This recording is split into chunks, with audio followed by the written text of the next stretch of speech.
As the war approaches its third devastating year, the fight intensifies, with President Putin claiming his troops are gaining ground every day.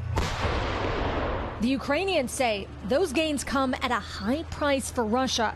I see how much troops Russians lose and how small piece of lands they took.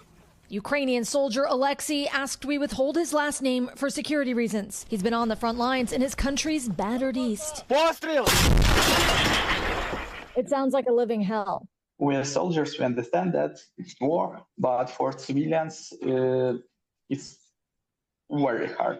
Ukraine is also losing ground in the Russian region of Kursk, captured by Ukrainian forces during a surprise offensive over the summer. According to a senior U.S. military official, the Kremlin has moved 12,000 North Korean troops into the region, helping the Russians reclaim 40% of their lost territory. Clearly, Russia has massively accelerated its war effort against Ukraine, but we can see that they are going through record losses.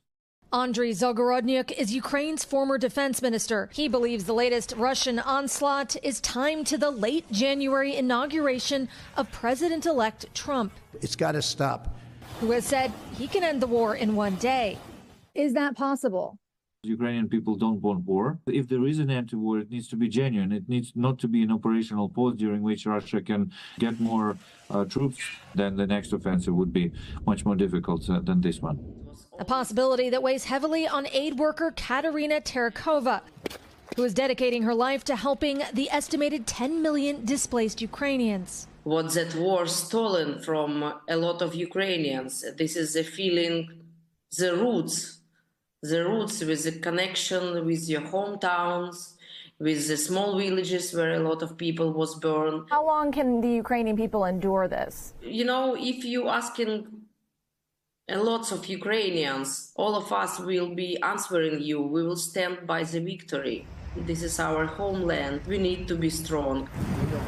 What happens next is seen as a test, not just of Ukrainian strength, but also of how the new Trump administration will respond. Aaron McLaughlin, NBC News. Thanks for watching. Stay updated about breaking news and top stories on the NBC News app or follow us on social media.